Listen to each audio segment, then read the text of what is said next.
ਇਹ ਜਿਹੜੇ ਕੋਈ ਸਿੰਘ ਨੇ ਗਵਰਨਰ ਹਾਊਸ ਦੀ ਕੋਈ ਇੱਟ ਥੋੜੀ ਖੇਡ ਲੈਣ ਲੱਗੇ ਆ। ਉੱਥੇ ਬੈਠ ਜਾਣਗੇ, ਬੈਠ ਕੇ ਆਣ ਕੇ ਆਪੋ ਆਪਣੇ ਘਰਾਂ ਨੂੰ ਚੱਲ ਜਾਣਗੇ। ਤੇ ਜਥੇਦਾਰ ਸਾਹਿਬ ਦੀ ਜਿਹੜੀ ਅਪੀਲ ਆ ਵੀ ਸ਼ਾਂਤਮਈ, ਅਸੀਂ ਸ਼ਾਂਤਮਈ ਰਹਿ ਕੇ ਸਤਿਨਾਮ ਵਾਹਿਗੁਰੂ ਦਾ ਜਾਪ ਕਰਦੇ ਆ। ਇਹ ਜੋ ਸਰਕਾਰਾਂ ਆਪਣੀ ਆਈ ਤੇ ਹੁਣ ਤੇ ਉਂਝ ਜੇਲ੍ਹਾਂ ਦੇ ਬੂਹੇ ਖੋਲ ਦੋ, ਕੀ ਕਰ ਦੇਣਗੇ ਆਣ ਕੇ 31 32 ਸਾਲ। ਹੁਣ ਹਵਾਰਾ ਸਾਹਿਬ ਮੰਨ ਲਓ ਵੀ ਪਰੋਲ ਤੇ ਆਉਂਦੇ ਆ ਜਾਂ ਸੰਗਤ ਨੂੰ ਸੰਬੋਧਨ ਹੁੰਦੇ ਤੇ ਕੀ ਆਖਣਗੇ ਵੀ ਸੰਗਤ ਜੀ ਬੰਬ ਚਲਾਓ? ਇਹ ਨਹੀਂ ਕਹਿ ਸਕਦੇ। ਉਹ ਕੌਮ ਨੂੰ ਸ਼ਾਂਤੀ, ਪੰਜਾਬ 'ਚ ਸ਼ਾਂਤੀ ਔਰ ਮਤਲਬ ਸਿੱਖ ਰਾਜ ਭਾਗ ਦੀ ਗੱਲ ਕਰਨਗੇ। ਸਾਡੇ ਕੌਮ ਦੇ ਯੋਧੇ, ਸਾਡੇ ਕੌਮ ਦੇ ਹੀਰੇ ਕਿੰਨਾ ਲੰਮਾ ਸਮਾਂ ਹੋ ਗਿਆ ਜੇਲ੍ਹਾਂ ਵਿੱਚ ਬੰਦ ਹੈ, ਪਰ ਸਰਕਾਰ ਦਾ ਰਵੱਈਆ ਹਜੇ ਵੀ ਕੋਈ ਸਮਝ ਨਹੀਂ ਆ ਰਿਹਾ। ਜੇ ਤੁਸੀਂ ਗਵਰਨਰ ਸਾਹਿਬ ਨੂੰ ਚਿੱਠੀ ਦਿੱਤੀ ਸੀ ਤੇ ਫਿਰ ਬੈਰੀਕੇਡਿੰਗ ਕਰਨ ਦੀ ਕੀ ਲੋੜ ਸੀ? ਫਿਰ ਵਾਟਰ ਕੈਨਨ ਖੜ੍ਹਾ ਕਰਨ ਦੀ ਕੀ ਲੋੜ ਸੀ? ਅਸੀਂ ਤੇ ਬੜੀ ਹਲੇਮੀ ਦੇ ਨਾਲ ਸਤਿਨਾਮ ਵਾਹਿਗੁਰੂ ਤੋਂ ਜਾਪ ਕਰਦੇ ਕਰਦੇ ਗਵਰਨਰ ਸਾਹਿਬ ਨੂੰ ਆਪਣਾ ਮੰਗ ਪੱਤਰ ਦੇਣ ਜਾਣਾ ਵਾ। ਉਹ ਬੰਦਾ ਕੋਈ ਡੋਲਣ ਵਾਲਾ ਨਹੀਂ, ਉਹ ਕੋਈ ਝੁਕਣ ਵਾਲਾ ਨਹੀਂ, ਉਹਨੂੰ ਤਾਂ ਇਸ ਤਰ੍ਹਾਂ ਦੀ ਕੋਈ ਪਰਵਾਹ ਨਹੀਂ। ਉਹ ਕਹਿੰਦਾ ਮੈਂ ਜੇਲ੍ਹ ਦੇ ਅੰਦਰ ਮਰਨ ਨੂੰ ਤਿਆਰ, ਪਰ ਕੌਮ ਇਕੱਠੀ ਹੋਵੇ, ਕੌਮ ਦੇ ਵਿੱਚ ਏਕਤਾ ਹੋਵੇ, ਕੌਮ ਦਾ ਕੋਈ ਘਰ ਬਣੇ, ਕੌਮ ਚੜ੍ਹਦੀ ਕਲਾ ਵਿੱਚ ਰਹੇ। ਅੱਜ 15 ਅਗਸਤ ਦਾ ਦਿਨ ਹੈ ਤਾਂ 15 ਅਗਸਤ ਵਾਲੇ ਦਿਨ ਕੌਮੀ ਇਨਸਾਫ ਮੋਰਚੇ ਦੇ ਵੱਲੋਂ ਬੰਦੀ ਸਿੰਘਾਂ ਦੀ ਰਿਹਾਈ ਦੇ ਨਾਲ ਸਿੱਖਾਂ ਦੀਆਂ ਜਿਹੜੀਆਂ ਪ੍ਰਮੁੱਖ ਮੰਗਾਂ ਨੇ ਇਹਨਾਂ ਨੂੰ ਲੈ ਕੇ ਅੱਜ ਵੱਡਾ ਪ੍ਰਦਰਸ਼ਨ ਦਾ ਐਲਾਨ ਕੀਤਾ ਹੋਇਆ। ਤਾਂ ਸਭ ਤੋਂ ਪਹਿਲਾਂ ਤੁਹਾਡੇ ਨਾਲ ਤਸਵੀਰਾਂ ਸਾਂਝੀਆਂ ਕਰ ਦਿੰਦੇ ਕਿ ਕਿਸ ਤਰੀਕੇ ਦੇ ਨਾਲ ਇੱਥੇ ਜਿਹੜਾ ਚੰਡੀਗੜ੍ਹ ਪ੍ਰਸ਼ਾਸਨ ਹੈ ਉਹਨਾਂ ਦੇ ਵੱਲੋਂ ਸਖਤ ਬੈਰੀਕੇਡਿੰਗ ਕੀਤੀ ਹੋਈ ਹੈ। ਵੱਡੀ ਤਾਦਾਦ ਦੇ ਵਿੱਚ ਜਿੱਥੇ ਬੈਰੀਕੇਡਿੰਗ ਹੈ ਤਾਂ ਉੱਥੇ ਇਸੇ ਬੈਰੀਕੇਡ ਦੇ ਉੱਪਰ ਤਿੱਖੀਆਂ ਤਾਰਾਂ ਲਗਾਈਆਂ ਹੋਈਆਂ ਨੇ। ਤਾਂ ਜਿਹੜੇ ਪ੍ਰਦਰਸ਼ਨਕਾਰੀ ਨੇ ਉਹ ਪ੍ਰਦਰਸ਼ਨ ਕਰਦੇ ਹੋਏ ਵੀ ਨਜ਼ਰ ਆ ਰਹੇ ਨੇ। ਤਾਂ ਇਸੇ ਨੂੰ ਲੈ ਕੇ ਜਿਹੜੇ ਪ੍ਰਮੁੱਖ ਆਗੂ ਨੇ ਅਸੀਂ ਉਹਨਾਂ ਦੇ ਨਾਲ ਵੀ ਗੱਲਬਾਤ ਕਰਨ ਦਾ ਯਤਨ ਕਰਾਂਗੇ। ਸ਼੍ਰੋਮਣੀ ਅਕਾਲੀ ਦਲ ਅੰਮ੍ਰਿਤਸਰ ਤੋਂ ਭਾਗਵਾਲ ਸਾਹਿਬ ਆ, ਗੱਲਬਾਤ ਕਰਦੇ ਹਾਂ। ਵਾਹਿਗੁਰੂ ਜੀ ਕਾ ਖਾਲਸਾ, ਫਤਿਹ ਜੀ। ਵਾਹਿਗੁਰੂ ਜੀ ਕਾ ਖਾਲਸਾ, ਵਾਹਿਗੁਰੂ ਜੀ ਕੀ ਫਤਿਹ ਜੀ। ਭਾਗਵਾਲ ਸਾਹਿਬ, ਕਿਵੇਂ ਦੇਖਦੇ ਹੋ ਅੱਜ ਦਾ ਦਿਨ ਹੈ? ਦੂਜੇ ਪਾਸੇ ਪ੍ਰਸ਼ਾਸਨ ਦੇ ਵੱਲੋਂ ਸਖਤ ਬੈਰੀਕੇਡਿੰਗ ਹੈ। ਨੌਜਵਾਨੀ ਜਾਂ ਪੰਜਾਬ ਭਰ ਤੋਂ ਜਿੰਨੇ ਵੀ ਇਨਸਾਫ ਪਸੰਦ ਲੋਕ ਹੈ ਵੱਡੀ ਤਾਦਾਦ ਦੇ ਵਿੱਚ ਪੁੱਜੇ। ਅੱਜ ਕੀ ਅੱਜ ਦਾ ਪੂਰਾ ਰੋਡ ਮੈਪ ਹੈ ਜੀ? ਰੋਡ ਮੈਪ ਤਾਂ ਇਹ ਹੈ ਜੀ, ਕਾਫੀ ਦਿਨ ਤੋਂ ਇਹ ਚੱਲ ਰਿਹਾ ਜਗਤਾਰ ਸਿੰਘ ਹਵਾਰੇ ਨੂੰ ਆਪਣੀ ਮਾਤਾ ਨੂੰ ਮਿਲਾਉਣ ਵਾਸਤੇ, ਤੇ ਸਰਕਾਰ ਪਰ ਪੈਰ ਨਹੀਂ ਲਾ ਰਹੀ। ਬੜੇ ਲੰਮੇ ਸਮੇਂ ਤੋਂ ਜਦੋਂ ਬਿਆਨ ਸਿੰਘ ਨੂੰ ਗੱਡੀ ਚੜਾਇਆ ਸੀ ਉਸ ਦਿਨ ਤੋਂ ਹੀ ਇਹ ਨੌਜਵਾਨ ਸਾਰੇ ਅੰਦਰ ਨੇ।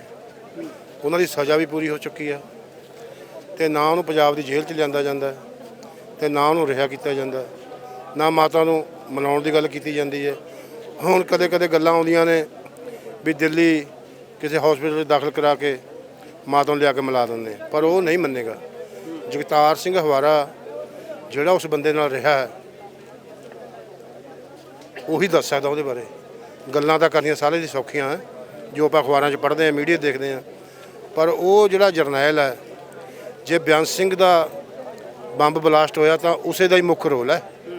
ਮੁੱਖ ਰੋਲ ਉਸੇ ਦਾ ਹੀ ਹੈ, ਭਾਵੇਂ ਬਾਕੀਆਂ ਨੇ ਸਹਿਯੋਗ ਕੀਤਾ। ਤੇ ਉਸ ਨੂੰ ਇਸ ਕਰਕੇ ਚਿੰਤਾ ਨਹੀਂ ਹੈ ਬਾਹਰ ਆਉਣ ਦੀ। ਉਹ ਕਹਿੰਦਾ ਮੈਂ ਇੱਕ ਅੱਧੇ ਦਿਨ ਦੀ ਪਰੋਲ ਜਾਂ ਹਸਪੀਟਲ ਜਾ ਕੇ ਆਪਣੀ ਮਾਤਾ ਨੂੰ ਨਹੀਂ ਮਿਲਣਾ। ਉਹ ਬਹੁਤ ਸਖਤ ਵਿਅਕਤੀ ਹੈ, ਬਹੁਤ ਜ਼ਿਆਦਾ। ਨਾ ਉਹਨੂੰ ਲਾਲਚ ਆ ਕੋਈ, ਨਾ ਉਹ ਡਰਾਉਂਦਾ ਕਿਸੇ ਨੂੰ, ਨਾ ਉਹ ਡਰਦਾ ਕਿਸੇ ਤੇ। ਜਦੋਂ ਸਰਬੱਤ ਖਾਲਸਾ ਹੋਇਆ ਸੀ ਉਹ ਜਥੇਦਾਰ ਬਣਨ ਤੋਂ ਜਵਾਬ ਦਿੰਦਾ ਸੀ ਵੀ ਮੈਂ ਜਥੇਦਾਰ ਨਹੀਂ ਬਣਨਾ, ਕਿ ਉਹਨੂੰ ਕੋਈ ਲਾਲਚ ਨਹੀਂ ਹੈ। ਉਹਦੀ ਜਿਹੜੀ ਅੱਜ ਵੀ ਪਦਵੀ ਹੈ ਉਹ ਕਈ ਗੁਣਾ ਉੱਚੀ ਹੈ। ਉਹ ਬਸ ਜਦੋਂ ਸਿੱਖ ਸੰਗਤ ਉੱਥੇ ਜਾਂਦੇ ਰਹੇ ਨੁਮਾਇੰਦੇ ਤਾਂ ਫਿਰ ਉਹ ਮੰਨਿਆ ਸੀ ਜਥੇਦਾਰ ਬਣਨ ਵਾਸਤੇ। ਉਹਨੂੰ ਸ਼੍ਰੋਮਣੀ ਕਮੇਟੀ ਨੇ 2 ਲੱਖ ਰੁਪਈਆ ਭੇਜਿਆ ਸੀ, ਉਹਨੇ ਪੈਰੀ ਵਾਪਸ ਕਰ ਦਿੱਤਾ ਵੀ ਕਿਸੇ ਗਰੀਬ ਪਰਿਵਾਰ ਨੂੰ ਇਹ ਦੇ ਦਿੱਤੇ ਜਾਣ ਇਹ ਪੈਸੇ। ਉਹ 40 ਕਿੱਲਿਆਂ ਦਾ ਮਾਲਕ ਹੈ। ਅੰਦਰੋਂ ਬਹੁਤ ਕਠੋਰ ਜਰਨੈਲ, ਆਮ ਜਰਨੈਲਾਂ ਵਰਗਾ ਜਰਨੈਲ ਨਹੀਂ ਹੈ। ਜਿਹੜਾ ਵਿਅਕਤੀ ਉਹਨਾਂ ਨਾਲ ਵਿਚਰਿਆ ਉਹ ਸਾਰਾ ਉਹਨੂੰ ਜਾਣਦਾ, ਉਸ ਕਰਕੇ ਉਹਨੂੰ ਕੋਈ ਲਾਲਚ ਨਹੀਂ। ਉਹਨੂੰ ਭਾਵੇਂ ਸਾਰੀ ਉਮਰ ਨਾ ਛੱਡਣ, ਪਰ ਉਹ ਇਹਨਾਂ ਦੇ ਲਾਲਚ 'ਚ ਆ ਕੇ ਨਹੀਂ ਆਉਂਦਾ, ਕਿਉਂਕਿ ਕਿਸੇ ਨੂੰ ਕਿਸੇ ਜੇਲ੍ਹ 'ਚ ਰੱਖਿਆ, ਕਿਸੇ ਨੂੰ ਕਿਸੇ ਜੇਲ੍ਹ 'ਚ ਰੱਖਿਆ। ਉਸ ਨਾਲ ਉਹਦਾ ਭਰਾ ਅਵਤਾਰ ਸਿੰਘ ਮੇਰੇ ਨਾਲ CI staff Fatehgarh Sahib Sirhind CI staff 'ਚ ਰਿਹਾ। ਬਹੁਤ ਦਲੇਰ ਪਰਿਵਾਰ ਹੀ ਬਹੁਤ ਦਲੇਰ ਆ, ਉਹ ਵੀ ਬਹੁਤ ਦਲੇਰ ਸੀ ਤੇ ਫਿਰ ਉਹ ਵਿਦੇਸ਼ ਚਲਾ ਗਿਆ ਸੀ ਆਉਣ ਤੋਂ ਬਾਅਦ। ਜਿਵੇਂ ਭਾਈ ਹਵਾਰਾ ਸਾਹਿਬ ਦੀ ਕੱਲ ਵੀਡੀਓ ਦੇ ਵਿੱਚ ਨੌਜਵਾਨਾਂ ਨੂੰ ਖਾਸ ਤੌਰ ਤੇ ਜਿਨ੍ਹਾਂ ਨੇ ਪ੍ਰਦਰਸ਼ਨਕਾਰੀਆਂ ਦੇ ਰੂਪ ਦੇ ਵਿੱਚ ਇੱਥੇ ਆਉਣਾ ਸੀ ਉਹਨਾਂ ਨੂੰ ਖਾਸ ਹਦਾਇਤ ਸੀ ਕਿ ਪੀਸਫੁਲੀ ਤਰੀਕੇ ਦੇ ਨਾਲ ਰਹਿਣਾ। ਕੀ ਲੱਗਦਾ ਕਿ ਜੇ ਭਾਈ ਹਵਾਰਾ ਸਾਹਿਬ ਪੀਸਫੁਲੀ ਵੇ ਨੂੰ ਜਾਂ ਅਮਨ ਮਾਨ ਨੂੰ ਇੰਨਾ ਪਸੰਦ ਕਰਦੇ ਆ ਫਿਰ ਸਰਕਾਰਾਂ ਨੂੰ ਆਖਰ ਖਦਸ਼ਾ ਕੀ ਹੈ ਜੇ ਹਵਾਰਾ ਸਾਹਿਬ ਨੂੰ ਪਰੋਲ ਤੇ ਜਾਂ ਜਿਹੜੇ ਦੂਜੇ ਬੰਦੀ ਸਿੰਘ ਉਹਨਾਂ ਵਾਸਤੇ ਰਿਹਾਈ ਦਾ ਜਿਹੜਾ ਰਾਹ ਕੱਢਿਆ ਜਾਂਦਾ ਸੀ? ਸਰਕਾਰ ਬਹੁਤ ਜ਼ਿਆਦਾ ਡਰੀ ਹੋਈ ਹੈ। ਇੱਕ ਇਲੈਕਸ਼ਨ ਸਿਰ ਤੇ ਆ, ਇੱਕ ਸਰਕਾਰ ਡਰੀ ਹੋਈ ਹੈ, ਇੱਕ ਸਾਰਾ ਸਿੱਖ ਜਗਤ ਜਦੋਂ ਵੀ ਆਵਾਜ਼ ਮਾਰਦੇ ਆ ਇਕੱਠਾ ਹੋ ਜਾਂਦਾ। ਜਿਹੜੀ ਉਹਨਾਂ ਨੇ ਅਪੀਲ ਕੀਤੀ ਹੈ ਸਿੱਖ ਸੰਗਤ ਨੂੰ, ਉਹ ਸਾਰੇ ਨੌਜਵਾਨਾਂ ਨੂੰ ਉਸ 'ਤੇ ਅਮਲ ਕਰਨਾ ਚਾਹੀਦਾ। ਜੇ ਅਸੀਂ ਉਹਦੇ ਕਰਕੇ ਆਏ, ਉਹਦੀ ਰਿਹਾਈ ਵਾਸਤੇ ਆਏ ਹਾਂ। ਜੋ ਇੱਥੇ ਕਮੇਟੀ ਬਣੀ ਆ, ਮੈਂ ਭਾਵੇਂ ਕਮੇਟੀ ਦਾ ਮੈਂਬਰ ਨਹੀਂ, ਉਸ ਕਮੇਟੀ ਦੀ ਗੱਲ ਨਾਲ ਸਾਰਿਆਂ ਨੂੰ ਸਹਿਮਤ ਹੋ ਕੇ ਚੱਲਣਾ ਚਾਹੀਦਾ ਤੇ ਫਿਰ ਰਿਹਾਈ ਵੀ ਪੱਕੀ ਹੋ ਜਾਏਗੀ। ਜਦੋਂ ਅਸੀਂ ਏਕੇ ਵਿੱਚ ਤੁਰਾਂਗੇ ਤਾਂ ਰਿਹਾਈ ਵੀ ਪੱਕੀ ਹੋਏਗੀ ਤੇ ਜ਼ਰੂਰ ਰਿਹਾ ਹੋਣਗੇ ਤੇ ਬਾਕੀ ਸਿੰਘ ਵੀ ਰਿਹਾ ਹੋਣਗੇ। ਜਿਵੇਂ ਜਥੇਦਾਰ ਹਵਾਰਾ ਸਾਹਿਬ ਦਾ ਪਰੋਲ ਵਾਲੇ ਮਸਲੇ ਤੇ ਬੀਜੇਪੀ ਦੇ ਜੇ ਤੇਵਰਾਂ ਨੂੰ ਵੇਖਣਾ ਹੋਵੇ, ਰਵਨੀਤ ਬਿੱਟੂ ਦੇ ਵੀ ਤੇਵਰ ਬਦਲ ਕੇ ਕਿ ਹਵਾਰਾ ਸਾਹਿਬ ਨੂੰ ਪਰੋਲ ਦਿਓ, ਕਿ ਜਿਵੇਂ ਬੀਜੇਪੀ ਦੇ ਆਗੂਆਂ ਦੇ ਤੇਵਰ ਬਦਲਦੇ ਨਜ਼ਰ ਆਏ ਆ। ਰਵਨੀਤ ਬਿੱਟੂ ਹੁਣ ਉਹ ਕਹਿੰਦੇ ਕਿ ਹਵਾਰਾ ਸਾਹਿਬ ਦੀ ਪਰੋਲ ਹੋਣੀ ਚਾਹੀਦੀ, ਉਹ ਆਪਣੇ ਮਾਤਾ ਜੀ ਨੂੰ ਜ਼ਰੂਰ ਮਿਲਣੇ ਚਾਹੀਦੇ ਆ। ਕੀ ਲੱਗਦਾ ਕਿ ਬੀਜੇਪੀ ਇੰਡੀਵਿਜੂਅਲ ਤੌਰ ਤੇ ਜਾਂ ਅੰਦਰ ਖਾਤੇ ਚਾਹੁੰਦੀ ਹੈ ਕਿ ਹਵਾਰਾ ਸਾਹਿਬ ਪਰੋਲ ਤੇ ਆਉਣੇ ਚਾਹੀਦੇ ਜਾਂ ਦੂਜੇ ਬੰਦੀ ਸਿੰਘ ਰਿਹਾਈ ਦਾ ਰਾਹ ਨਿਕਲਣਾ ਰਿਹਾ ਹੈ? ਬਿੱਟੂ ਵੀ ਬੀਜੇਪੀ ਦੇ ਕਹਿਣ ਤੇ ਕਹਿ ਰਿਹਾ ਵੀ ਰਿਹਾਈ ਹੋ ਜਾਵੇ, ਨਹੀਂ ਹਮੇਸ਼ਾ ਉਹ ਸਿੱਖਾਂ ਦੇ ਵਿਰੋਧ 'ਚ ਬੋਲਦਾ ਰਿਹਾ। ਜੇ ਭਗਵੰਤ ਮਾਨ ਵੀ ਬੋਲ ਰਿਹਾ ਵੀ ਰਿਹਾਈ ਹੋਣੀ ਚਾਹੀਦੀ ਆ, ਉਹ ਵੀ ਇਸੇ ਕਰਕੇ ਬੋਲ ਰਿਹਾ ਬੀਜੇਪੀ ਨਾਲ ਸੈਂਟਰ ਚੁੱਕਿਆ। ਬੀਜੇਪੀ ਨੂੰ ਪਤਾ ਵਿਦੇਸ਼ਾਂ ਦੇ ਵਿੱਚ ਜਦੋਂ ਜਾਂਦੇ ਨੇ ਉੱਥੇ ਜਵਾਬ ਦੇਣਾ ਪੈਂਦਾ ਵੀ 25-30 ਸਾਲ ਹੋ ਗਏ ਉਹਨਾਂ ਅੰਦਰ ਬੈਠਿਆਂ ਨੂੰ, ਕਿਉਂ ਨਹੀਂ ਛੱਡਿਆ ਜਾਂਦਾ? ਇਸ ਕਰਕੇ ਤਾਂ ਜਵਾਬ ਦੇਣਾ ਔਖਾ। ਤੇ ਹੋਰ ਮਨਾਵਾ ਸਾਹਿਬ ਵੀ ਸਾਡੇ ਨਾਲ। ਮਨਾਵਾ ਸਾਹਿਬ ਕਿਵੇਂ ਦੇਖਦੇ ਹੋ ਜੀ? ਆਖਰ ਇੱਕ ਪਾਸੇ ਸਰਕਾਰ ਦਾ ਅੜੀਅਲ ਰਵੱਈਆ ਨਜ਼ਰ ਆ ਰਿਹਾ ਹੈ, ਦੂਜੇ ਪਾਸੇ ਸੰਗਤਾਂ ਦੀਆਂ ਲੰਬੇ ਸਮੇਂ ਤੋਂ ਮੰਗ ਰਹੀ ਹੈ ਕਿ ਬੰਦੀ ਸਿੰਘਾਂ ਦੀ ਰਿਹਾਈ ਹੋਣੀ ਚਾਹੀਦੀ ਹੈ। ਦੇਖੋ, ਜਥੇਦਾਰ ਸ੍ਰੀ ਅਕਾਲ ਤਖਤ ਸਾਹਿਬ ਜਥੇਦਾਰ ਸਿੰਘ ਸਾਹਿਬ ਭਾਈ ਜਗਤਾਰ ਸਿੰਘ ਜੀ ਹਵਾਰਾ ਨੇ ਜਿਹੜੀ 31 ਸਾਲ ਬਾਅਦ ਇੱਕ ਵੀਡੀਓ ਪਾਈ ਆ, ਅਸੀਂ ਇਹ ਗੱਲ ਚਾਹੁੰਦੇ ਆ ਵੀ ਕਿਸੇ ਨਾ ਕਿਸੇ ਢੰਗ ਨਾਲ ਸ਼ਾਂਤਮਈ ਇਹ ਜਿਹੜਾ ਮਾਹੌਲ ਆ ਇਹ ਸਿਰੇ ਚੜ੍ਹ ਜਾਵੇ। ਲੇਕਿਨ ਪ੍ਰਸ਼ਾਸਨ ਦਾ ਤੁਸੀਂ ਰਵੱਈਆ ਦੇਖ ਰਹੇ ਹੋ, ਕਿਉਂਕਿ ਤੁਸੀਂ ਚੌਥਾ ਥੰਮ ਹੋ, ਮੀਡੀਆ ਜਿਹੜਾ ਚੌਥਾ ਥੰਮ, ਇਹਦਾ ਰਾਹੀਂ ਵੀ ਅਸੀਂ ਉਹਨਾਂ ਨੂੰ ਅਪੀਲ ਕਰਨੀ ਚਾਹੁੰਦੇ ਆ ਵੀ ਇੱਕ ਛੋਟਾ ਜਿਹਾ ਸੁਰੱਖਿਅਤ ਰਾਂਗਾ ਦੇ ਦਿਓ ਜਾਂ ਗਵਰਨਰ ਹਾਊਸ ਨੂੰ ਕੋਈ, ਇਹ ਜਿਹੜੇ ਕੋਈ ਸਿੰਘ ਨੇ ਗਵਰਨਰ ਹਾਊਸ ਦੀ ਕੋਈ ਇੱਟ ਥੋੜੀ ਖੇਡ ਲੈਣ ਲੱਗੇ ਆ, ਉੱਥੇ ਬੈਠ ਜਾਣਗੇ, ਬੈਠ ਕੇ ਆਣ ਕੇ ਆਪੋ ਆਪਣੇ ਘਰਾਂ ਨੂੰ ਚੱਲ ਜਾਣਗੇ। ਸੋ ਜਥੇਦਾਰ ਸਾਹਿਬ ਦੀ ਜਿਹੜੀ ਅਪੀਲ ਆ ਵੀ ਸ਼ਾਂਤਮਈ, ਅਸੀਂ ਸ਼ਾਂਤਮਈ ਰਹਿ ਕੇ ਸਤਿਨਾਮ ਵਾਹਿਗੁਰੂ ਦਾ ਜਾਪ ਕਰਦੇ ਹਾਂ। ਤੇ ਹੁਣ ਤੁਸੀਂ ਦੇਖ ਰਹੇ ਹੋ ਕਿ ਕੌਮ ਨੂੰ ਡਰਾਇਆ ਜਾ ਰਿਹਾ, ਧਮਕਾਇਆ ਜਾ ਰਿਹਾ ਹੈ। ਵਾਟਰ ਕੈਨਲਾਂ ਰਾਹੀਂ ਮਗਰਲੇ ਬੰਨੇ ਐਲਐਮਜੀਆਂ ਵੀਡੀਆਂ ਹੋਣਗੀਆਂ, ਲੇਕਿਨ ਕੌਮ ਡਰਨ ਵਾਲੀ ਨਹੀਂ। ਪਰ ਫਿਰ ਵੀ ਮੇਰੀ ਇਹ ਬੇਨਤੀ ਆ ਨੌਜਵਾਨਾਂ ਨੂੰ, ਸਿੱਖ ਨੌਜਵਾਨਾਂ ਨੂੰ, ਕਿ ਸਿੰਘ ਸਾਹਿਬ ਦਾ ਜਿਹੜਾ ਸੰਦੇਸ਼ ਆ ਉਹਦੇ ਮੁਤਾਬਕ ਹੀ ਮਤਲਬ ਸ਼ਾਂਤਮਈ ਢੰਗ ਨਾਲ ਆਪਾਂ ਨੂੰ ਮਤਲਬ ਇੱਥੇ ਕੰਮ ਕਰਨਾ ਚਾਹੀਦਾ, ਤਾਂ ਜੋ ਕਿ ਅਸੀਂ ਜਿਹੜਾ ਆਉਣ ਵਾਲਾ ਸਮਾਂ ਹਵਾਰਾ ਸਾਹਿਬ ਵੀ ਬਾਹਰ ਆਉਣ, ਭਿਓਰਾ ਸਾਹਿਬ ਵੀ ਬਾਹਰ ਆਉਣ, ਰਾਜੋਆਣਾ ਸਾਹਿਬ ਵੀ ਬਾਹਰ ਆਉਣ। ਮੇਰਾ ਕਹਿਣ ਤੋਂ ਭਾਵ ਜਿੰਨੇ ਵੀ ਬੰਦੀ ਸਿੰਘ ਨੇ ਸਾਰੇ ਦੇ ਸਾਰੇ ਬਾਹਰ ਆਉਣੇ ਚਾਹੀਦੇ।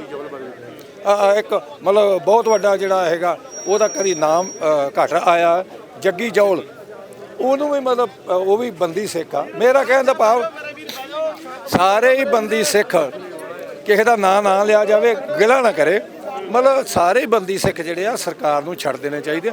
ਮੈਂ ਸਮਝਦਾ ਇਹ ਜੋ ਸਰਕਾਰਾਂ ਆਪਣੀ ਆਈ ਤੇ ਆਉਣ ਤੇ ਉਂਝ ਜੇਲ੍ਹਾਂ ਦੇ ਬੂਹੇ ਖੋਲ ਦਿਓ, ਕੀ ਕਰ ਦੇਣਗੇ ਆਣ ਕੇ 31-32 ਸਾਲ। ਹੁਣ ਹਵਾਰਾ ਸਾਹਿਬ ਮੰਨ ਲਓ ਵੀ ਪਰੋਲ ਤੇ ਆਉਂਦੇ ਆ ਜਾਂ ਸੰਗਤ ਨੂੰ ਸੰਬੋਧਿਤ ਹੁੰਦੇ ਤੇ ਕੀ ਉਹ ਆਖਣਗੇ ਵੀ ਸੰਗਤ ਜੀ ਬੰਬ ਚਲਾਓ? ਇਹ ਨਹੀਂ ਕਹਿ ਸਕਦੇ, ਕਿਉਂਕਿ ਜਿਸ ਬੰਦੇ ਉੱਤੇ ਕੋਈ ਜ਼ਿੰਮੇਵਾਰੀ ਹੁੰਦੀ ਹੈ, ਸੰਤ ਬਾਬਾ ਜਰਨੈਲ ਸਿੰਘ ਜੀ ਖਾਲਸਾ ਭਿੰਡਰਾਂ ਵਾਲੇ ਕਿਹਾ ਕਰਦੇ ਸੀ, ਜਿਸ ਮਨੁੱਖ ਉੱਤੇ ਕੋਈ ਜ਼ਿੰਮੇਵਾਰੀ ਹੋਵੇ ਉਹਨੂੰ ਉਹਦਾ ਅਹਿਸਾਸ ਹੁੰਦਾ, ਬਾਕੀ ਜਿਹੜਾ ਜ਼ਿੰਮੇਵਾਰ ਨਹੀਂ ਹੁੰਦਾ ਉਹਨੂੰ ਅਹਿਸਾਸ ਨਹੀਂ ਹੁੰਦਾ। ਹਵਾਰਾ ਸਾਹਿਬ ਅੱਜ ਹੀ ਆ ਜਾਣ, ਉਹ ਕੌਮ ਨੂੰ ਸ਼ਾਂਤੀ, ਪੰਜਾਬ 'ਚ ਸ਼ਾਂਤੀ ਔਰ ਮਤਲਬ ਸਿੱਖ ਰਾਜ ਭਾਗ ਦੀ ਗੱਲ ਕਰਨਗੇ, ਇਸ ਕਰਕੇ ਸ਼ਾਂਤੀ ਬਣਾਈ ਜਾਵੇ। ਆਉਣ ਵਾਲੇ ਦਿਨਾਂ ਦੇ ਵਿੱਚ ਹਵਾਰਾ ਸਾਹਿਬ ਦੀ ਪੈਰੋਲ ਦਾ ਰਾਹ ਪੱਧਰਾ ਹੋ ਸਕਦਾ ਹੈ ਜੀ? ਦੇਖੋ, ਜੇ ਤੇ ਜਿਸ ਤਰ੍ਹਾਂ ਦਾ ਸਰਕਾਰ ਦਾ ਰਵੱਈਆ, ਇਹਨਾਂ ਨੂੰ ਇੰਜ ਨਹੀਂ ਕਰਨਾ ਚਾਹੀਦਾ, ਸਗੋਂ ਮਤਲਬ ਸ਼ਾਂਤਮਈ ਢੰਗ ਨਾਲ ਉਹਦੇ ਪਰੋਲ ਆ ਜਿਹੜੀ ਸੰਗਤ ਨੂੰ ਵੀ ਚਾਹੀਦਾ ਵੀ ਪਰੋਲ ਤਾਂ ਹੋਣੀ ਹੈ ਜੇ ਆਪਾਂ ਸ਼ਾਂਤਮਈ ਢੰਗ ਨਾਲ ਰਵਾਂਗੇ। ਜੇ ਆਪਾਂ ਕੋਈ ਹੋ ਹੱਲਾ ਕੀਤਾ ਤੇ ਪਰੋਲ ਦੇ ਵਿੱਚ ਡਿੱਕਾ ਆਊਗਾ। ਸਰਕਾਰਾਂ ਜਿਹੜੀਆਂ ਉਹ ਫਿਰ ਬਹੁਤ ਲੰਮਾ ਸੋਚਦੀਆਂ, ਪਰ ਉਹ ਬੰਦਾ ਕੋਈ ਡੋਲਣ ਵਾਲਾ ਨਹੀਂ, ਉਹ ਕੋਈ ਝੁਕਣ ਵਾਲਾ ਨਹੀਂ, ਉਹਨੂੰ ਤਾਂ ਇਸ ਤਰ੍ਹਾਂ ਦੀ ਕੋਈ ਪਰਵਾਹ ਨਹੀਂ। ਉਹ ਕਹਿੰਦਾ ਮੈਂ ਜੇਲ੍ਹ ਦੇ ਅੰਦਰ ਮਰਨ ਨੂੰ ਤਿਆਰ। ਪਰ ਕੌਮ ਇਕੱਠੀ ਹੋਵੇ, ਕੌਮ ਦੇ ਵਿੱਚ ਏਕਤਾ ਹੋਵੇ, ਕੌਮ ਦਾ ਕੋਈ ਘਰ ਬਣੇ, ਕੌਮ ਚੜ੍ਹਦੀ ਕਲਾ ਵਿੱਚ ਰਹੇ। ਵਾਹਿਗੁਰੂ ਜੀ। ਬਿਲਕੁਲ, ਸਤਨਾਮ ਸਿੰਘ ਮਨਾਵਾ ਸਿੱਖ ਆਗੂ ਸੰਘਰਸ਼ੀ ਪਰਿਵਾਰ ਦੇ ਵਿੱਚੋਂ ਨੇ, ਉਹਨਾਂ ਦੇ ਨਾਲ ਗੱਲਬਾਤ ਕੀਤੀ ਹੈ। ਤਾਂ ਖਾਸ ਤੌਰ ਤੇ ਜਿਹੜਾ ਅੱਜ 15 ਅਗਸਤ ਦਾ ਸਮੁੱਚਾ ਮਾਹੌਲ ਹੈ ਤੁਹਾਡੇ ਨਾਲ ਤਸਵੀਰਾਂ ਦੇ ਵਿੱਚ ਸਾਂਝਾ ਕਰ ਰਹੇ ਹਾਂ। ਸ਼ਾਂਤਮਈ ਦੀ ਅਪੀਲ ਕੀਤੀ ਜਾ ਰਹੀ ਹੈ, ਖਾਸ ਤੌਰ ਤੇ ਨੌਜਵਾਨਾਂ ਨੂੰ ਹਦਾਇਤ ਹੈ, ਕਿਉਂਕਿ ਸਿੰਘ ਸਾਹਿਬ ਭਾਈ ਜਗਤਾਰ ਸਿੰਘ ਹਵਾਰਾ ਦਾ ਜਿਸ ਤਰੀਕੇ ਦੇ ਨਾਲ ਜੇਲ੍ਹ ਦੇ ਵਿੱਚੋਂ ਵੀਡੀਓ ਨੂੰ ਲੈ ਕੇ ਵੀ ਦਾਅਵਾ ਕੀਤਾ ਜਾ ਰਿਹਾ ਕਿ ਹਵਾਰਾ ਸਾਹਿਬ ਨੇ ਖਾਸ ਤੌਰ ਤੇ ਨੌਜਵਾਨਾਂ ਨੂੰ ਅਪੀਲ ਕੀਤੀ ਹੈ ਕਿ ਸ਼ਾਂਤੀ ਬਣਾ ਕੇ ਰੱਖਣੀ ਹੈ, ਸ਼ਾਂਤੀ ਦੇ ਨਾਲ ਹੀ ਜਿਹੜਾ ਮਸਲਾ ਹੱਲ ਹੋ ਸਕਦਾ ਹੈ। ਤਾਂ ਮੇਰੇ ਨਾਲ ਭਾਈ ਸੰਦੀਪ ਸਿੰਘ ਸੰਨੀ ਦੇ ਭਰਾ ਮਨਦੀਪ ਸਿੰਘ ਨੇ, ਉਹਨਾਂ ਦੇ ਨਾਲ ਵੀ ਗੱਲਬਾਤ ਕਰਦੇ ਹਾਂ। ਵਾਹਿਗੁਰੂ ਜੀ ਕਾ ਖਾਲਸਾ, ਵਾਹਿਗੁਰੂ ਜੀ ਕੀ ਫਤਿਹ। ਵਾਹਿਗੁਰੂ ਜੀ ਕਾ ਖਾਲਸਾ, ਵਾਹਿਗੁਰੂ ਜੀ ਕੀ ਫਤਿਹ। ਭਾਈ ਸਾਹਿਬ, ਕਿਵੇਂ ਦੇਖਦੇ ਹੋ ਸਮੇਂ-ਸਮੇਂ ਤੇ ਕੌਲ, ਪਿਛਲੇ ਦਿਨ ਵੀ ਪ੍ਰਦਰਸ਼ਨ ਹੋਇਆ ਬੰਦੀ ਸਿੰਘਾਂ ਦੀ ਰਿਹਾਈ ਤੇ ਅੱਜ ਵੀ ਪ੍ਰਦਰਸ਼ਨ ਦਾ ਐਲਾਨ, ਕਿਵੇਂ ਦੇਖਦੇ ਹੋ ਜੀ? ਸਭ ਤੋਂ ਪਹਿਲਾਂ ਦੇਖੋ, ਸਾਡੇ ਕੌਮ ਦੇ ਯੋਧੇ, ਸਾਡੇ ਕੌਮ ਦੇ ਹੀਰੇ ਕਿੰਨਾ ਲੰਮਾ ਸਮਾਂ ਹੋ ਗਿਆ ਜੇਲ੍ਹਾਂ ਵਿੱਚ ਬੰਦ ਹੈ, ਪਰ ਸਰਕਾਰ ਦਾ ਰਵੱਈਆ ਹਜੇ ਵੀ ਕੋਈ ਸਮਝ ਨਹੀਂ ਆ ਰਿਹਾ। ਰਿਹਾ ਵੀ ਨਹੀਂ ਕਰ ਰਹੀ ਤੇ ਸਰਕਾਰ ਪਰੋਲ ਵੀ ਨਹੀਂ ਦੀ। ਜੇ ਸਰਕਾਰ ਨੇ ਪਰੋਲ ਦੀ ਗੱਲ ਕੀਤੀ ਤੇ ਸਰਕਾਰ ਕਹਿ ਰਹੀ 1 ਦਿਨ ਦੀ ਪਰੋਲ ਦਾਂਗੇ, ਪਰ 1 ਦਿਨ ਦੀ ਪਰੋਲ ਦੇ ਨਾਲ ਸੰਗਤ ਦੀ ਸਹਿਮਤੀ ਨਹੀਂ ਹੈਗੀ। ਸੰਗਤ ਕਹਿ ਰਹੀ ਘੱਟ ਤੋਂ ਘੱਟ 10 ਦਿਨ ਦੀ ਪਰੋਲ ਤੇ ਦਿਓ ਕਮ ਸੇ ਕਮ। ਦੇਖੋ, ਉਹਨਾਂ ਦੇ ਮਾਤਾ ਜੀ ਦੀ ਹਾਲਤ ਕਾਫੀ ਗੰਭੀਰ ਹੈ। ਦੇਖੋ, ਇਹ ਤੇ ਹਰ ਕਿਸੇ ਦਾ ਰਾਈਟ ਵੀ ਬਣਦਾ ਕਾਨੂੰਨੀ ਤੌਰ ਤੇ ਕਿ ਪਰੋਲ ਮਿਲਣੀ ਚਾਹੀਦੀ। ਉਹ ਪਹਿਲੀ ਗੱਲ ਤੇ ਆਪਣੀ ਸਜ਼ਾ ਜਿੰਨੀ ਉਹ ਬਣਦੀ ਆ ਉਸ ਤੋਂ ਵੱਧ ਉਹ ਪੂਰੀ ਕਰ ਵੀ ਚੁੱਕੇ ਆ, ਪਰ ਹਜੇ ਵੀ ਸਰਕਾਰ ਨਾ ਪਰੋਲ ਦੇ ਰਹੀ ਨਾ ਰਿਹਾਈ ਦੇ ਰਹੀ ਹੈ। ਇੱਥੇ ਦੱਸੋ ਸੰਗਤ ਦਾ ਕੀ ਦੁੱਖ ਕੀ ਹੈ? ਸੰਗਤ ਦਾ ਇੱਕ ਰੋਸ ਤੇ ਹੁਣ ਜ਼ਾਹਿਰ ਕਰਨਾ ਸੰਗਤ ਨੇ ਕਿ ਕਾਫੀ ਲੰਬਾ ਸਮਾਂ ਹੋ ਗਿਆ, ਕਮ ਸੇ ਕਮ ਪਰੋਲ ਤੇ ਦਿੱਤੀ ਜਾਵੇ। ਕੀ ਲੱਗਦਾ ਕਿ ਹਵਾਰਾ ਸਾਹਿਬ ਨੂੰ ਜੇ ਪੈਰੋਲ ਮਿਲਦੀ ਹੈ, ਜਿਸ ਤਰੀਕੇ ਦੇ ਨਾਲ ਮੁੱਖ ਮੰਤਰੀ ਭਗਵੰਤ ਮਾਨ ਦਾ ਜ਼ਿਕਰ ਛਿੜਿਆ ਕਿ ਉਹਨਾਂ ਨੇ ਚਿੱਠੀ ਪਾਈ ਰਾਜਪਾਲ ਨੂੰ, ਰਾਜਪਾਲ ਨੇ 1 ਦਿਨ ਦੀ ਮਨਜ਼ੂਰੀ ਦਿੱਤੀ, ਹਵਾਰਾ ਸਾਹਿਬ ਨੇ ਮਨਾ ਕਰਤਾ, ਕੀ ਹਵਾਰਾ ਸਾਹਿਬ ਦੀ ਜੇ ਪੈਰੋਲ ਦਾ ਹੱਲ ਨਿਕਲਦਾ ਜਾਂ ਦੂਜੇ ਬੰਦੀ ਸਿੰਘਾਂ ਵਾਸਤੇ ਵੀ ਕਿਸੇ ਨਾ ਕਿਸੇ ਤਰ੍ਹਾਂ ਦਾ ਕੋਈ ਰਾਹ ਕੱਢਿਆ ਜਾਂਦਾ ਹੈ ਤਾਂ ਸਿਆਸੀ ਤੌਰ ਤੇ ਲਾਹਾ ਮਿਲੂ ਇਹਨਾਂ ਦੋਨਾਂ ਧਿਰਾਂ ਨੂੰ? ਦੇਖੋ, ਮੈਂ ਕਹਿੰਦਾ ਸਾਰੇ ਸਿਆਸੀ ਲੋਕ ਇੱਕੋ ਗੱਲ ਕਰਦੇ ਨੇ ਕਿ ਭਾਈ ਜਗਤਾਰ ਸਿੰਘ ਹਵਾਰਾ ਜੀ ਬਾਹਰ ਆਉਣੇ ਚਾਹੀਦੇ ਆ। ਤੇ ਸੀਐਮ ਸਾਹਿਬ ਨੂੰ ਅੱਜ ਮੈਂ ਮਾਨ ਸਾਹਿਬ ਨੂੰ ਪੁੱਛਣਾ ਵੀ ਚਾਹੁੰਦਾ, ਜੇ ਤੁਸੀਂ ਗਵਰਨਰ ਸਾਹਿਬ ਨੂੰ ਚਿੱਠੀ ਦਿੱਤੀ ਸੀ ਤੇ ਫਿਰ ਇਹ ਬੈਰੀਕੇਡਿੰਗ ਕਰਨ ਦੀ ਕੀ ਲੋੜ ਸੀ? ਫਿਰ ਵਾਟਰ ਕੈਨਲ ਖੜ੍ਹਾ ਕਰਨ ਦੀ ਕੀ ਲੋੜ ਸੀ? ਅਸੀਂ ਤੇ ਬੜੀ ਹਲੇਮੀ ਦੇ ਨਾਲ ਸਤਨਾਮ ਵਾਹਿਗੁਰੂ ਤੋਂ ਜਾਪ ਕਰਦੇ ਕਰਦੇ ਗਵਰਨਰ ਸਾਹਿਬ ਨੂੰ ਆਪਣਾ ਮੰਗ ਪੱਤਰ ਦੇਣ ਜਾਣਾ ਵਾ, ਜਿਹੜਾ ਕਿ ਮੰਗ ਪੱਤਰ 'ਚ ਲਿਖਿਆ ਕੀ ਹੈ ਕਿ 10 ਦਿਨ ਦੀ ਪਰੋਲ ਦਿੱਤੀ ਜਾਵੇ ਭਾਈ ਜਗਤਾਰ ਸਿੰਘ ਹਵਾਰਾ ਜੀ। ਦੇਖੋ, ਉਹਨਾਂ ਦਾ ਰਾਈਟ ਬਣਦਾ ਪਿਆ, ਪਰ ਹਜੇ ਤੱਕ ਸਰਕਾਰ ਨੂੰ ਕਹਿ ਲਓ ਕਿ ਕੋਈ ਵੀ ਇਹਦੇ ਵਿੱਚ ਕੋਈ ਸੁਣਵਾਈ ਨਹੀਂ ਸਰਕਾਰ ਕਰਨ ਦੀ ਰੈਡੀ। ਬੰਦੀ ਸਿੰਘਾਂ ਦੇ ਮਸਲੇ ਨੂੰ ਲੈ ਕੇ ਆਖਰ ਭਾਈ ਸੰਦੀਪ ਸਿੰਘ ਵੀ ਇੱਕ ਜੁਝਾਰੂ ਯੋਧੇ ਨੇ, ਉਹਨਾਂ ਨੇ ਜੋ ਕੁਝ ਪਿਛਲੇ ਸਮੇਂ ਦੇ ਦਰਮਿਆਨ ਜਿਹੜਾ ਵੱਡਾ ਕਾਰਜ ਕੀਤਾ ਉਹਦੀ ਸ਼ਲਾਘਾ ਹੈ। ਤਾਂ ਇਸ ਕੌਲ ਦੇ ਬਾਬਤ ਜਾਂ ਬੰਦੀ ਸਿੰਘਾਂ ਦੇ ਮਸਲੇ ਬਾਬਤ ਜੇਲ੍ਹ ਦੇ ਵਿੱਚੋਂ ਭਾਈ ਸੰਦੀਪ ਸਿੰਘ ਨਾਲ ਵੀ ਕੋਈ ਕਿਸੇ ਤਰ੍ਹਾਂ ਦੀ ਕੋਈ ਗੱਲਬਾਤ ਜਾਂ ਚਰਚਾ ਹੋਈ ਤੁਹਾਡੀ? ਦੇਖੋ, ਸੰਦੀਪ ਸਿੰਘ ਦਾ ਹਮੇਸ਼ਾ ਇੱਕੋ ਹੀ ਸੁਨੇਹਾ ਵਾ ਕਿ ਜਿੱਥੇ ਵੀ ਕੋਈ ਬੰਦੀ ਸਿੰਘਾਂ ਦਾ ਮੋਰਚਾ ਲੱਗਦਾ, ਜਿੱਥੇ ਵੀ ਕੋਈ ਕੌਲ ਆਉਂਦੀ ਹੈ, ਜ਼ਰੂਰ ਹਾਜ਼ਰੀ ਭਰਿਆ ਕਰੋ। ਤੇ ਅਸੀਂ ਦੇਖੋ, ਕੱਲ੍ਹ ਹੀ ਸੰਦੀਪ ਸਿੰਘ ਦੀ ਗੱਲ ਨਹੀਂ ਕਰਦੇ, ਹਮੇਸ਼ਾ ਜਿਹੜੀ ਗੱਲ ਕਰਦੇ ਬੰਦੀ ਸਿੰਘਾਂ ਦੀ ਕੌਮ ਦੇ ਯੋਧੇ ਜਿੰਨੇ ਜੇਲ੍ਹਾਂ 'ਚ ਬੰਦ, ਇਹ ਸਾਰਿਆਂ ਦੀ ਗੱਲ ਕਰਦੇ ਆ ਕਿ ਸਰਕਾਰ ਨੂੰ ਤੁਰੰਤ ਇਹਨਾਂ ਨੂੰ ਰਿਹਾ ਕਰਨਾ ਚਾਹੀਦਾ। ਤੇ ਜਿਹੜੇ ਬੰਦੀ ਸਿੰਘ ਅੰਦਰ ਬੈਠੇ ਨੇ ਉਹਨਾਂ ਦਾ ਜੇਲ੍ਹ ਦੇ ਅੰਦਰ ਜਿਹੜਾ ਰਵੱਈਆ ਵਾ ਉਹ ਵੀ ਠੀਕ ਰੱਖਣਾ ਚਾਹੀਦਾ, ਕਿਉਂਕਿ ਕਿਤੇ ਨਾ ਕਿਤੇ ਜੇਲ੍ਹ ਦੇ ਵਿੱਚ ਵੀ ਕਹਿ ਲਓ ਸੰਦੀਪ ਸਿੰਘ ਨਾਲ ਅੰਦਰ ਧੱਕੇਸ਼ਾਹੀ ਪਿੱਛੇ ਜੇ ਕੀਤੀ ਗਈ ਸੀ, ਕਿੰਨੀ ਕੁੱਟਮਾਰ ਕੀਤੀ ਗਈ। ਹਜੇ ਵੀ ਸੰਦੀਪ ਸਿੰਘ ਦੀ ਜਿਹੜੀ ਹਾਲਾਤ ਅੰਦਰ ਸਿਹਤ ਜਿਹੜੀ ਠੀਕ ਨਹੀਂ ਚੱਲਦੀ ਪਈ। ਉੱਥੇ ਸਰਕਾਰ ਨੂੰ ਚਾਹੀਦਾ ਕਿ ਸੰਦੀਪ ਸਿੰਘ ਦਾ ਜੇਲ੍ਹ ਦਾ ਅੰਦਰ ਮੈਡੀਕਲ ਕਰਵਾਉਣਾ ਚਾਹੀਦਾ ਵਾ। ਜੇ ਅੰਦਰ ਨਵੀਂ ਸੁਵਿਧਾ ਹੈਗੀ ਤੇ ਹਸਪੀਟਲ ਦੇ ਕਮ ਸੇ ਕਮ ਇਲਾਜ ਤੇ ਕਰਵਾਓ। ਇਹ ਤੁਹਾਡੇ ਪੁਲਿਸ ਜਿਹੜੇ ਜੇਲ੍ਹ ਦੇ ਮੁਲਾਜ਼ਮ ਉਹਨਾਂ ਨੇ ਸੰਦੀਪ ਸਿੰਘ ਨਾਲ ਅੰਦਰ ਕੁੱਟਮਾਰ ਕੀਤੀ ਹੈ। ਇੱਥੇ ਚਾਹੀਦਾ ਸਰਕਾਰ ਨੂੰ ਕਿ ਆਰਡਰ ਕਰਨ ਤੇ ਸੰਦੀਪ ਸਿੰਘ ਦਾ ਮੈਡੀਕਲ ਤੁਰੰਤ ਕਰਾਇਆ ਜਾਵੇ। ਬਿਲਕੁਲ ਬਿਲਕੁਲ ਭਾਈ ਸੰਦੀਪ ਸਿੰਘ ਸੰਨੀ ਹੋਣਾ ਦੇ ਭਰਾ ਮਨਦੀਪ ਸਿੰਘ ਹੋਣਾ ਦੇ ਨਾਲ ਗੱਲਬਾਤ ਕੀਤੀ ਹੈ। ਤਾਂ ਖਾਸ ਤੌਰ ਤੇ ਅੱਜ ਦੇ 15 ਅਗਸਤ ਵਾਲੇ ਦਿਨ ਦੇ ਪ੍ਰਦਰਸ਼ਨ ਦੀਆਂ ਤਸਵੀਰਾਂ ਤੁਹਾਡੇ ਨਾਲ ਸਾਂਝੀਆਂ ਕਰ ਰਹੇ ਹਾਂ। ਤਸਵੀਰਾਂ ਦੇ ਵਿੱਚ ਦੇਖ ਸਕਦੇ ਹੋ ਕਿ ਕਿਸ ਤਰੀਕੇ ਦੇ ਨਾਲ ਸਖਤ ਬੈਰੀਕੇਡਿੰਗ ਲੱਗੀ ਹੋਈ ਹੈ ਤੇ ਉਸ ਤੋਂ ਬਾਅਦ ਜਿਹੜੇ ਪੰਜਾਬ ਭਰ ਤੋਂ ਵੱਖ-ਵੱਖ ਪ੍ਰਦਰਸ਼ਨਕਾਰੀ ਨੇ ਉਹ ਪ੍ਰਦਰਸ਼ਨ ਕਰਦੇ ਹੋਏ ਵੀ ਨਜ਼ਰ ਆ ਰਹੇ ਆ। ਇਹਨਾਂ ਤਸਵੀਰਾਂ ਦੇ ਵਿੱਚ ਦੇਖ ਸਕਦੇ ਹੋ ਕਿ ਪ੍ਰਦਰਸ਼ਨਕਾਰੀਆਂ ਦੇ ਵੱਲੋਂ ਪ੍ਰਦਰਸ਼ਨ ਕੀਤਾ ਜਾ ਰਿਹਾ। ਤਾਂ ਸਿੰਘ ਸਾਹਿਬ ਭਾਈ ਜਗਤਾਰ ਸਿੰਘ ਹਵਾਰਾ ਦੇ ਧਰਮੀ ਪਿਤਾ ਬਾਪੂ ਗੁਰਚਰਨ ਸਿੰਘ ਹੈ, ਉਹ ਵੀ ਇਸ ਪ੍ਰਦਰਸ਼ਨ ਦੇ ਵਿੱਚ ਜਾਂ ਇਸ ਦਿੱਤੀ ਹੋਈ ਕਾਲ ਦੇ ਵਿੱਚ ਪੁੱਜੇ ਨੇ। ਤੇ ਖਾਸ ਤੌਰ ਤੇ ਕਿਉਂਕਿ ਬੈਰੀਕੇਡਿੰਗ ਨੂੰ ਲਾਂਭੇ ਕਰਨ ਦਾ ਜਿਹੜਾ ਇੱਥੇ ਨੌਜਵਾਨਾਂ ਦੇ ਵੱਲੋਂ ਜਾਂ ਸੰਗਤਾਂ ਦੇ ਵੱਲੋਂ ਯਤਨ ਕੀਤਾ ਜਾ ਰਿਹਾ ਹੈ।